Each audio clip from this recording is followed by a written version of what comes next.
Healing takes time, my child. Trust the process. It's me, I'm back. I'm really back. The wise woman looked at her with kind eyes. I did not say that, child. I said it is powerful, but there is always a remedy. It will take time, patience, and the right combination of treatments. But yes, your true face can return. Hope flared in Grace's chest like a flame. The healers worked together, combining their knowledge. They prepared special remedies, pastes made from healing herbs, oils infused with flowers that bloomed only under the full moon, water blessed by the elders, and mixed with clay from the sacred river. Every morning, right after Grace woke up, the wise woman would come to her chamber. She would gently wash Grace's face with warm herbal water, then apply a thick, cooling paste. Let it sit for 1 hour, she would instruct. Do not touch it. Let the medicine work. Every evening, before Grace went to sleep, the process would repeat. Wash, apply, wait. Days turned into weeks. At first, Grace saw no change. She looked in the mirror and still saw the same dark, uneven scars. Doubt crept into her mind. What if it doesn't work? What if I stay like this forever? But the wise woman was patient.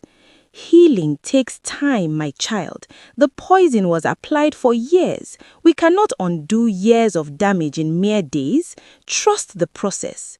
So Grace trusted, and slowly, very slowly, her skin began to change. The first week, the swelling that had always been there, the puffiness around the scars, started to go down. Grace's face looked less inflamed. The second week, the darkest patches, the deep, ugly marks that Douglas had created began to lighten. It was subtle at first, but Grace noticed. She touched her face in wonder. The third week, smooth skin began to appear beneath the fading scars. Small sections at first, a patch near her temple, a spot on her cheek. The healers smiled. "It is working," they said. The fourth week, Grace woke up one morning and something felt different. Her face felt lighter, smoother. She got out of bed and walked slowly to the mirror.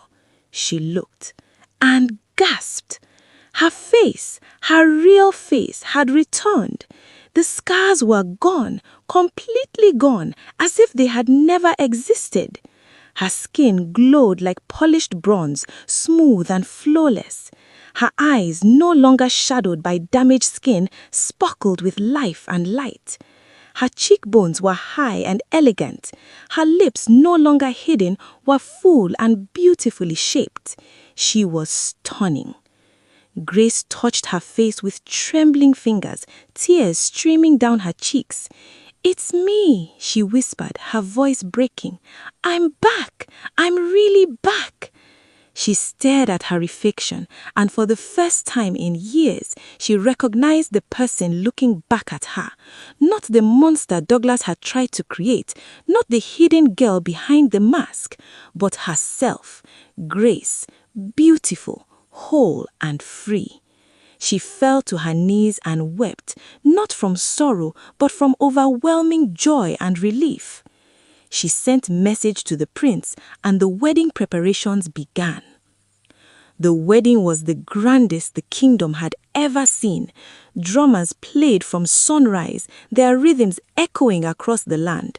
Dancers filled the streets. The entire village came dressed in their finest wrappers and beads to witness the union of their prince and the maiden whose kindness had won his heart. When Prince Emeka took her hand before the elders and the king, he whispered, "You were always beautiful, Grace, but now you know it." Long live the future queen! Long live the maiden with a heart of gold! The people cheered. The celebration lasted for days. There was music, dancing, feasting, and joy throughout the land. Douglas and Rita could only watch from a distance as Grace was celebrated in the entire village and beyond. They learned humility and kindness the hard way. Grace ruled alongside the prince with wisdom and compassion. She made sure no child would ever be treated the way she had been.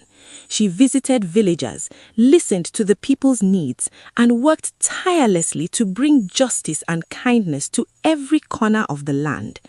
And every year, on the anniversary of her wedding, she would visit the village square and share her story, not to boast, but to remind everyone, your worth is not in your face, it is in your heart. And no one can ever take that away from you. Grace, once shamed, once abused, once hidden behind a mask, had become a testimony. She lived a long and joyful life. She and Prince Emeka had children who grew up learning kindness from their mother's example. The villagers adored her. The village was filled with laughter, love, and peace. The end. My dear viewers, what do you think about this story? Please let me know your thoughts in the comment section. I would love to read from you. And guess what? In a few days, I will upload another very interesting story.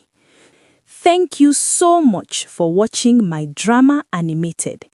Every moment means more when it's shared with you.